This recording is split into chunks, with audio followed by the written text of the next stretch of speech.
Welcome to Luca is a Billionaire, where the only thing I invest in is your answers. In this video, I will show how to remove a golf grip with an air compressor. First, gather your essential tools, an air compressor, a blow gun, and your new grip. Ensure your air compressor is set to a safe pressure, typically between 60 and 80 pounds per square inch. This pressure is ideal for effective removal without causing damage. Always protect your workspace and the club shaft from any potential scratches or marks during the process. Now let's get to the removal.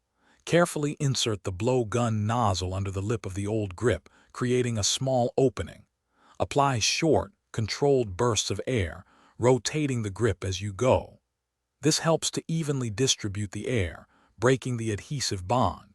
Continue this process of applying air and twisting until the old grip loosens and slides off the shaft completely. It usually takes less than 1 minute. For a smoother experience, consider these pro tips. Using a rubber-tipped nozzle on your blow gun can prevent any accidental scratches to the club shaft. Always work in a well-ventilated area to ensure any dust or debris is quickly dispersed. Additionally, wearing safety glasses is highly recommended to protect your eyes from any small particles that might become airborne during the removal process. Safety first.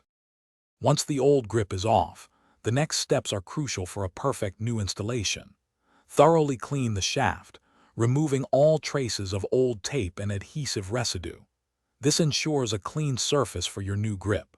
Take a moment to inspect the shaft for any damage or imperfections.